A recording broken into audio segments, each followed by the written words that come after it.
Assalamualaikum warahmatullahi wabarakatuh. Kembali lagi di channel YouTube PMI Rayon Syariah Institut Agama Islam Cipasung bersama saya Sahrul Farhanuddin.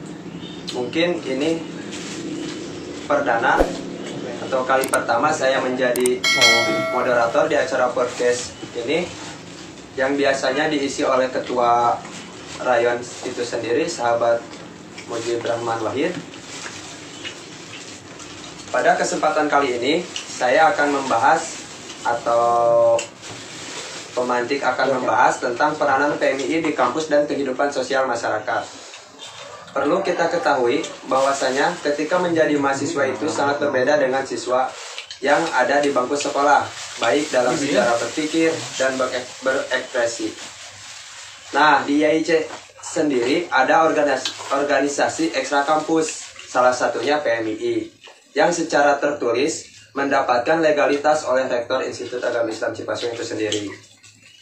Ada beberapa hal yang akan kita bahas bersama Wakil Ketua 1 Pengurus Komisariat Pergerakan Mahasiswa Islam Indonesia Institut Agama Islam Cipasung, yaitu sahabat Sidik Amin.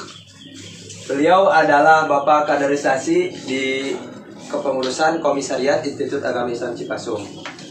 Oke, untuk Bapak Kaderisasi, silahkan, ada yang ingin disampaikan terlebih dahulu. Oke, Assalamualaikum warahmatullahi wabarakatuh. Terhormat Ketua Cabang, Ketua Komisariat, dan seluruh Ketua Rayon. Dan juga yang saya hormati moderator yang telah memfasilitasi saya di podcast kali ini. Dan ini memang jadi satu lokomotif bagi kader-kader Rayon yang lain atau komisaris-komisaris yang lain, bahwasannya PMI sekarang itu harus memang mengikuti alur di era revolusi industri 4.0 ini. Sebelumnya tadi bahwasannya moderator sahabat Sahrul Farhanuddin selaku Sekretaris Rayon Syariah menyebutkan Bapak Kaderisasi. Menurut saya sih terlalu berlebihan ya. Bapak kaderisasi, kalau disebut bapak itu memang harus memfasilitasi semua. Saya sih masih ada. Alhamdulillah udah membimbing kaderisasi. Itu sedikitnya mungkin. Saya sendiri waktu dulu pertama kali masuk PMI itu tahun 2017. Mapa Baraya yang diadakan oleh Komisariat IAIC. Terus saya kader asli Rayon Syariah pada waktu itu menjabat sebagai pengurus Rayon selama beberapa periode, dan juga saya sekarang menjadi pengurus komisariat. Itu saja mungkin, silakan moderator. Oke. Nah, di acara podcast kali ini biasanya kan ada beberapa pertanyaan yang ingin diajukan oleh pemantik kepada pemantik, yang akan dipertanyakan oleh pemantik, dan kemudian pemantik akan membahas pertanyaan-pertanyaan tersebut. Nah, di sini ada beberapa pertanyaan mengenai peranan PMI di kampus dan kehidupan sosial masyarakat. Yang pertama, kenapa mahasiswa itu harus mengikuti organisasi ekstra kampus, khususnya PMI? Seperti kita ketahui bahwasanya di IAIC itu sendiri yang mendapatkan legalitas dari Bapak Rektor Institut Agama Islam Cipasung hanya PMI, meskipun ada beberapa organisasi ekstra kampus. Nah, kenapa mahasiswa harus masuk organisasi ekstra kampus, khususnya PMI? Sangat penting menurut saya bahwasanya mahasiswa, khususnya di internal IAIC sendiri, mahasiswa itu memang harus masuk organisasi di ranah IAIC ya, saya sebutkan. Karena kalau tidak masuk organisasi, cenderung pergaulannya itu terlalu hedon, Yang ada hanya beberapa kelompok orang yang masih bertahan dalam konsen keilmuannya.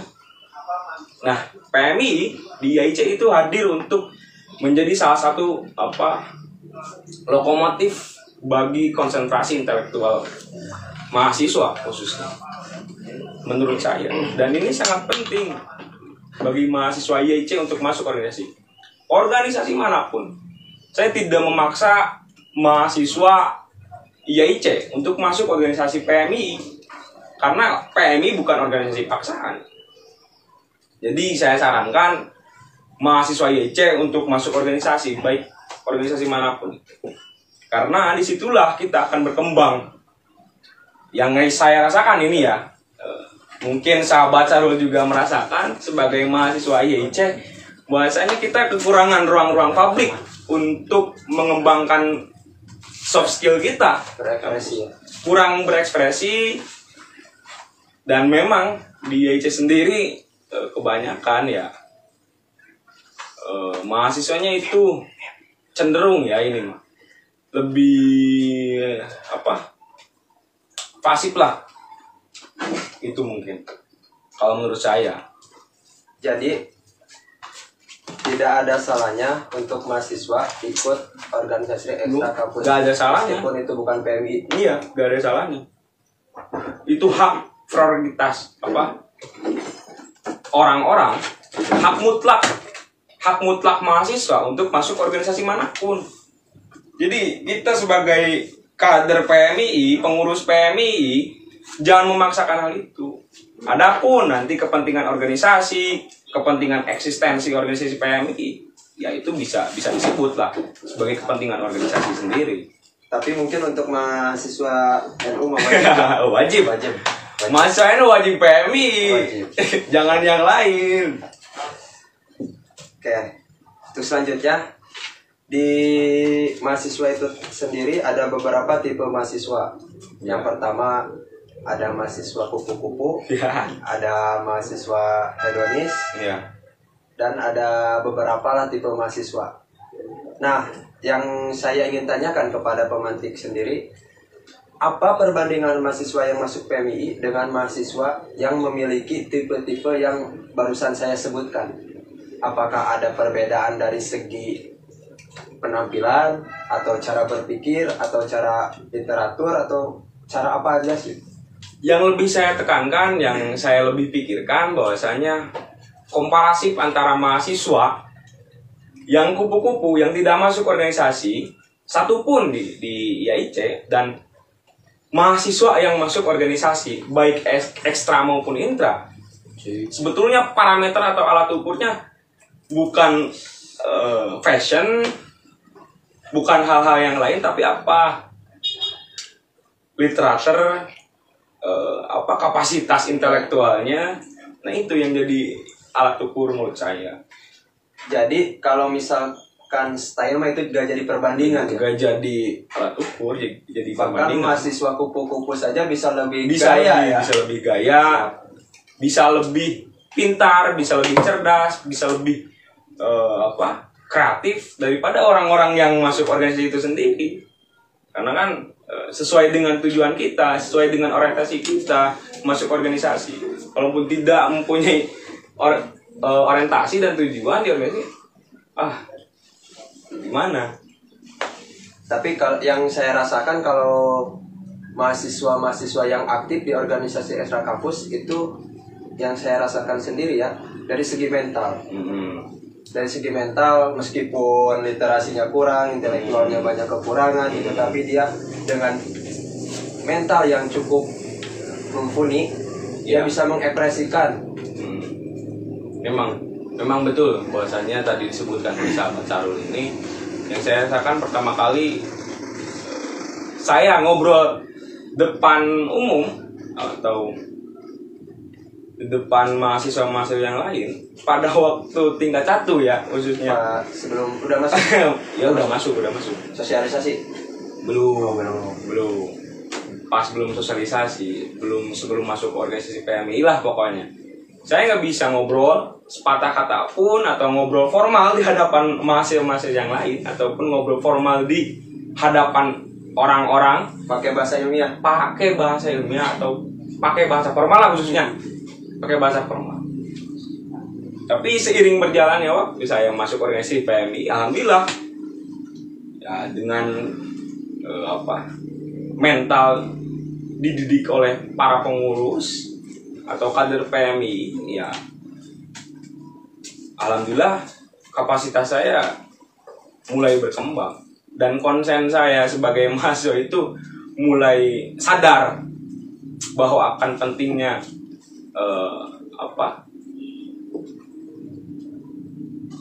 public speak atau berbicara di hadapan orang lain. Dan salah satu caranya itu masuk organisasi PMI. Itu solusi dari saya khususnya. Nah, kan memang banyak sih, bukan hanya itu saja. Tapi mahasiswa menjadi tolak ukur.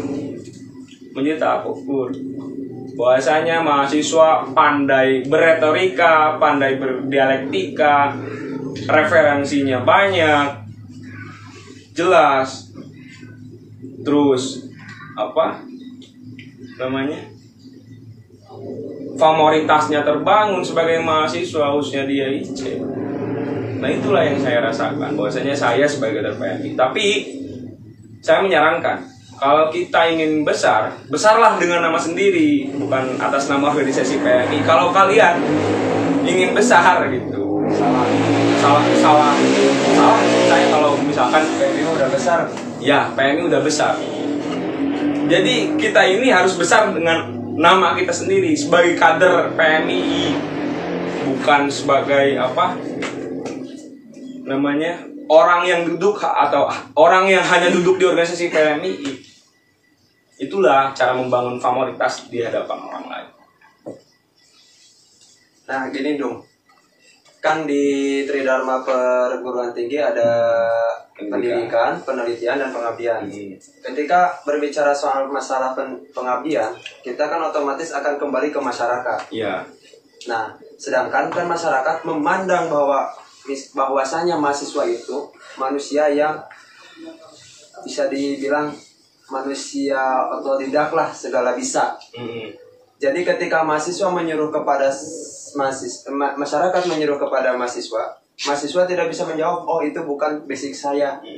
Nah, untuk menjawab pertanyaan itu, apakah masuk organisasi FH Kampus menjadi solusi? Nah, menurut saya menjadi solusi karena kita dididik di sini di organisasi PMI, kita dididik apapun itu.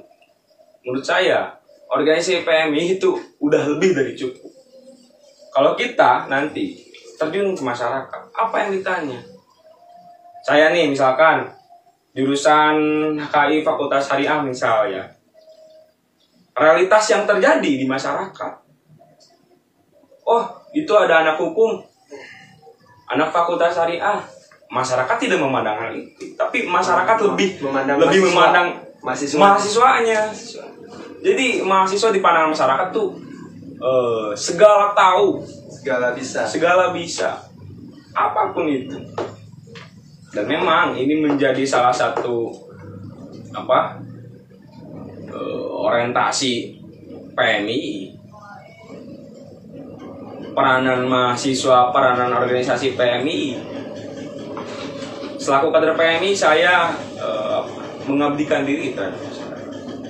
Itulah karena ada dalam sifat organisasi PMI. Sifat organisasi PMI ada 6: keagamaan, kemahasiswaan, terus kemasyarakatan, kebangsaan, dan yang lain-lainnya. Nah, ada salah satunya kemasyarakatan.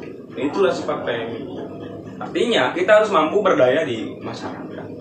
Apapun yang menjadi persoalan di masyarakat, kita harus menjadi problem solver. Itulah.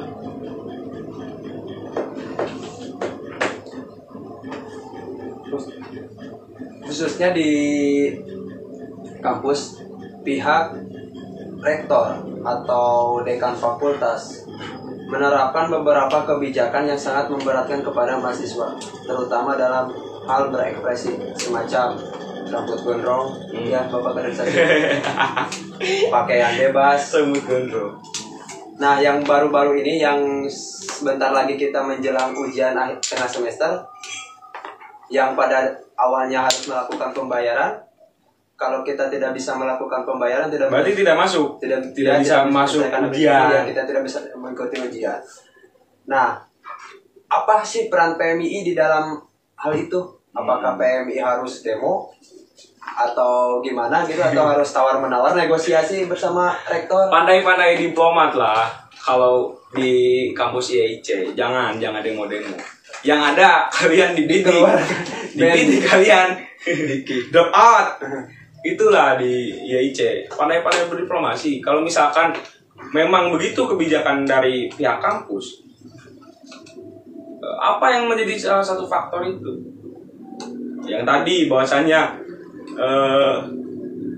kebijakan kampus itu lebih mengarah terhadap sifat atau karakter atau ciri khas mahasiswa. Saya dulu pernah Anda pernah terus dipotong pas waktu mau ujian administrasi beres, tapi ada salah satu hambatannya, saya tidak masuk ujian. Apa?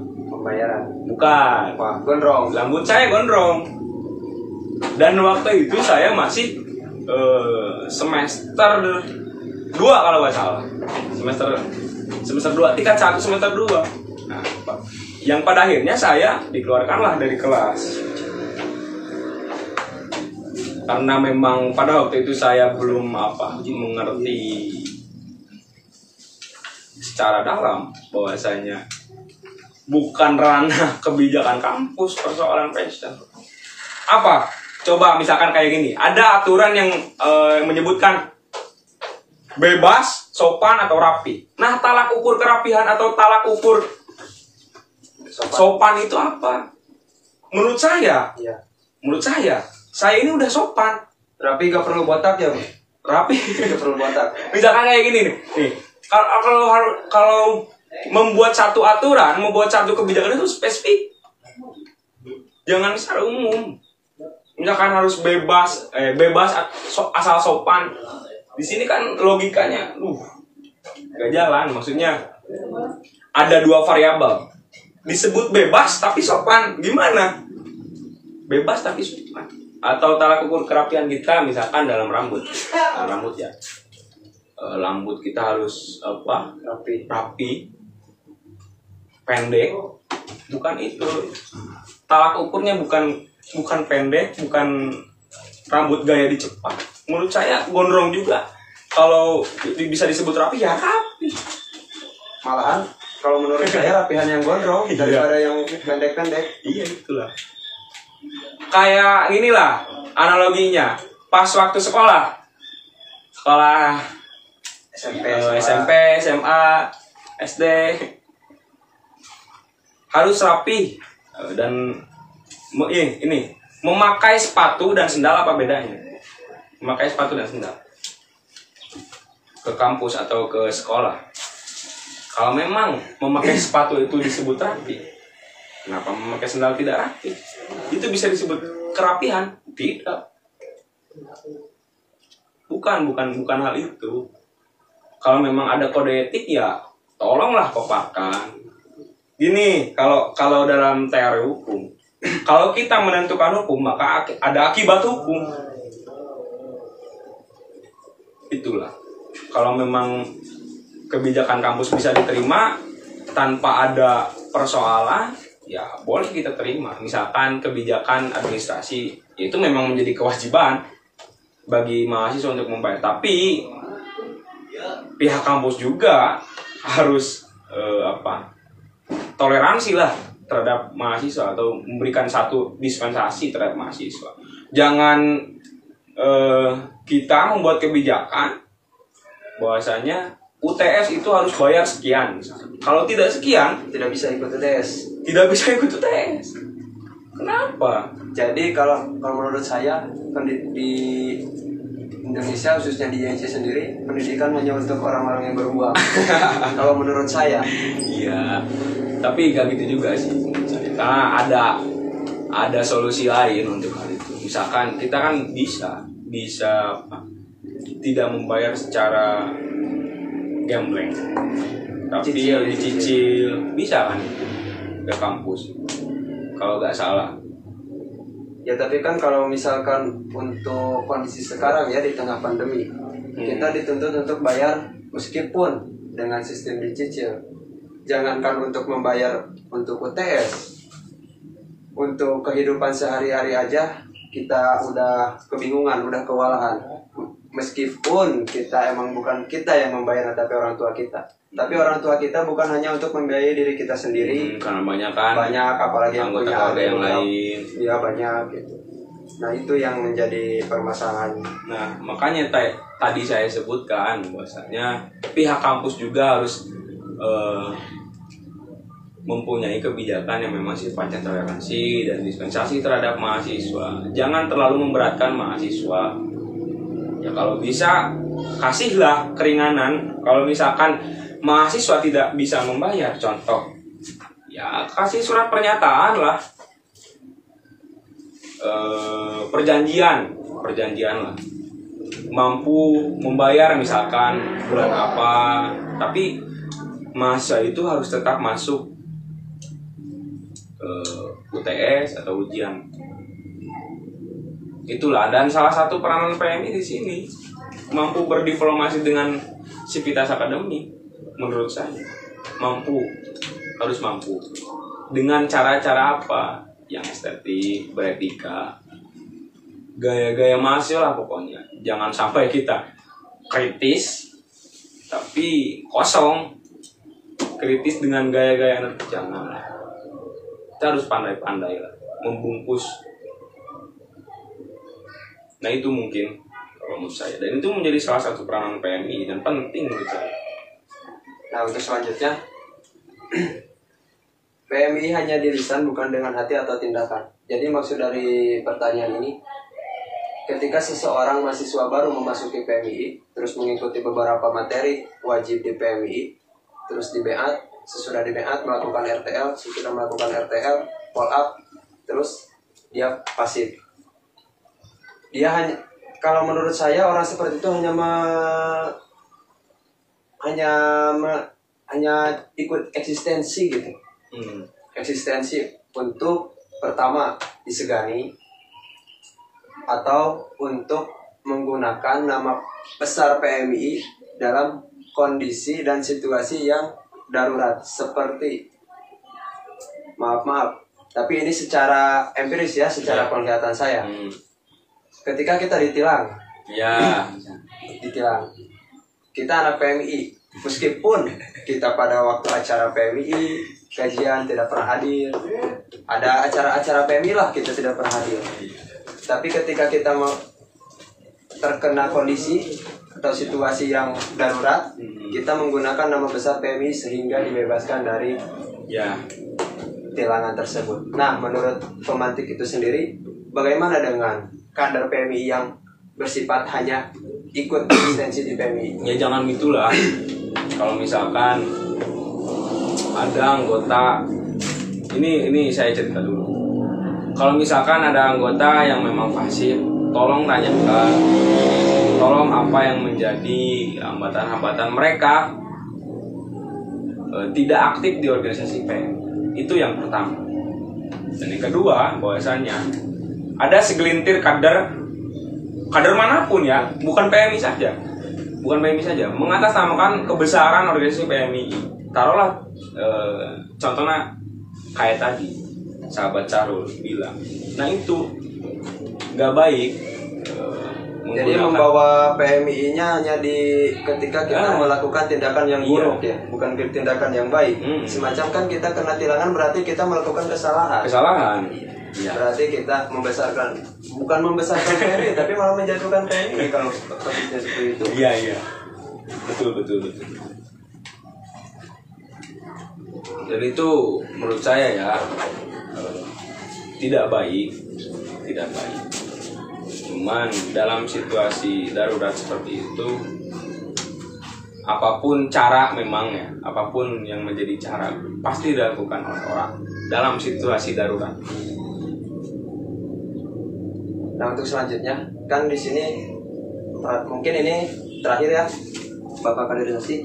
Ya. Di sini kan temanya mengenai peranan PMI di kampus dan kehidupan sosial masyarakat. Kita dari tadi sudah membahas dari permasalahan kampus, sekarang kita membahas dalam kehidupan sosial masyarakat yang mengacu pada Tridharma Perguruan Tinggi yang nomor 3 pengujian. Nah, kemarin PMI baru saja membackup suatu Islam, masih Islam, tapi kan Islam di Indonesia bahkan di dunia ada beberapa golongan. Ya. Ada yang membackup, ada yang tempat ibadahnya mau disegel gitu ya sama yang golongan lain lah mau disegel, tapi PMI membackup. Bahkan teman saya sendiri ada yang menjustifikasi bahwa PMI mendukung itu. Nah, saya jawab, PMI bukan mendukung, tapi PMI melihat dari sisi kehidupan sosial, bahwasanya kemanusiaan itu lebih penting daripada apapun. Nah, menurut pemantik itu sendiri, bagaimana tanggapan pemantik terhadap PMI yang membackup suatu golongan agar tempat ibadahnya tidak dibubarkan? Ya, kita bukan persoalan membackup ideologinya, bukan berarti kita membackup salah satu golongan. Ya. Itu berarti kita mengikuti golongan tersebut. Itu bukan persoalan ideologi, bukan persoalan keyakinan, tapi persoalan kemanusiaan, toleransi, dan sebagai sesama warga negara Indonesia. Itulah ada hukum yang menyatakan itu. Jadi kalau misalkan ini ya pihak ormas-ormas yang lain misalkan memburu PMI, kok PMI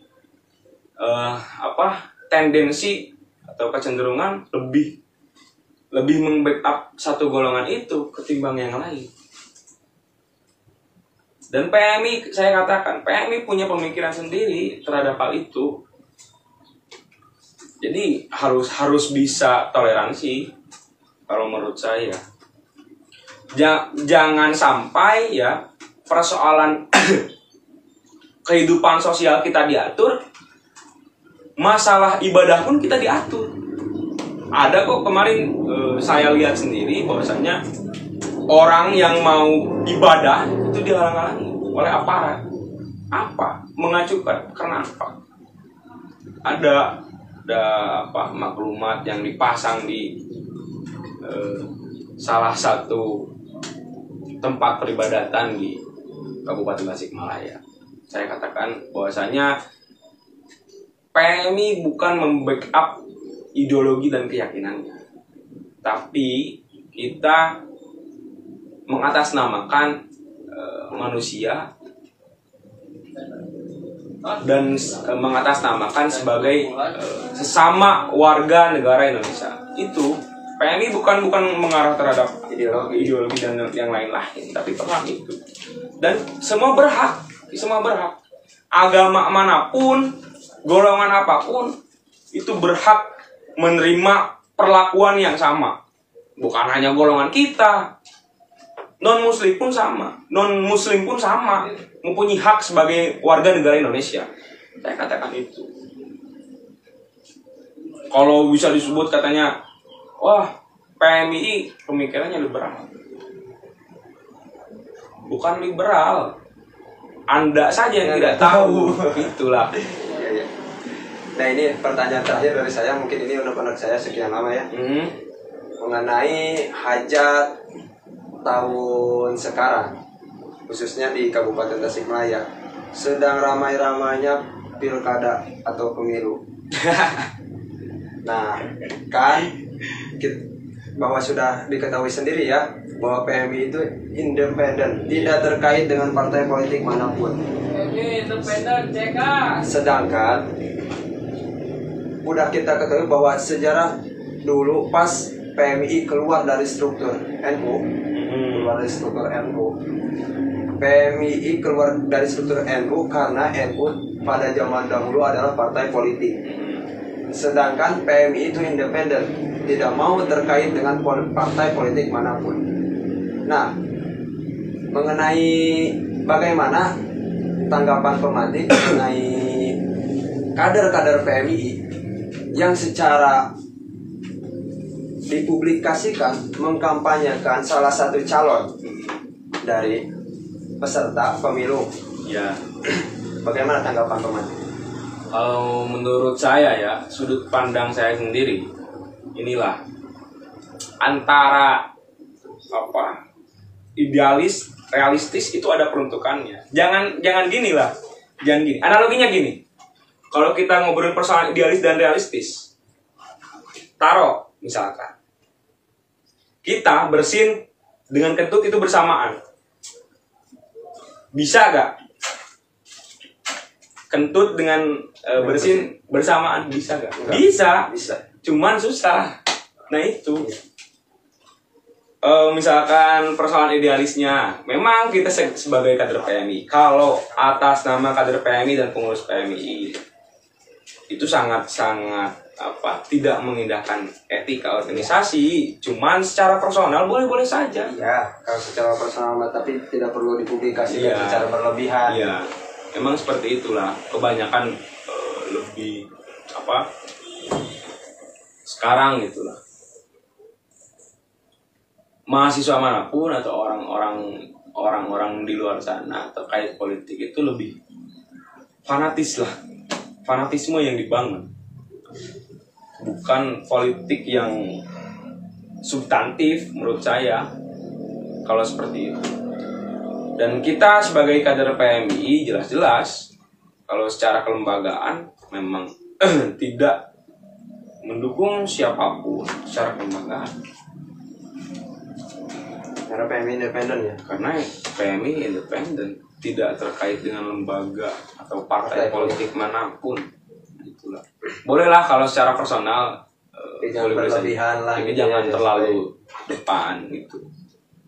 Ya mungkin itu pertanyaan-pertanyaan yang alhamdulillah sudah dijawab oleh Ya, Bapak Kadir Sasi, Wakil Ketua 1 Pengurus Komisariat Institut Agama Islam Cipasung. Terima kasih kepada sahabat Sidik Amin yang Siap. telah bersedia diundang untuk mengisi acara podcast Rayon Syariah. siap, sekung. Nah, untuk selanjutnya nantikan kembali channel Rayon Syariah yang akan update setiap minggu, insya Allah setiap minggu. Ya kalau gak sama saya, sama ketua yang selalu eksis, sahabat Mujib Rahman Wahid. Selalu eksis dia mah. Eksis mau di acara resmi atau acara apalah, apalagi acara dangdutan dia selalu eksis. Peta. Iya. Nah mungkin untuk sahabat Sidik Amin sendiri ada statement atau motivasi lah untuk kader-kader PMI agar tidak hanya mengikut eksistensi, tidak hanya menumpang eksistensi di PMI. Mungkin ada statement dari sahabat Sidik. Adalah salah satu statement yang saya ingat dari salah satu pengurus pada zaman saya masih waktu di Rayon, bahwasanya jangan pernah pikirkan apa yang menjadi jangan pernah pikirkan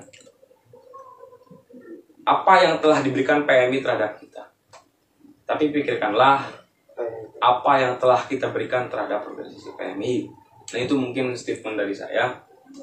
Mohon maaf bila mana saya kurang jelas atau kurang luwes dalam berretorika, dalam menyampaikan perkataannya. Mohon maaf, dengan sangat saya memohon maaf. Mungkin itu saja. Ya mungkin itu saja dari podcast untuk channel Rayon Syariah kali ini. Mohon maaf bila ada kesalahan dari tutur bahasa atau perkataan yang menyinggung suatu pihak atau golongan. Saya Sarul Farhanuddin selaku moderator pamit undur diri. Nantikan siaran selanjutnya di channel YouTube Rayon Syariah Institut Agama Islam Cipasung yang akan membahas seputaran PMI dan kehidupan sosial. Salam pergerakan. Salam.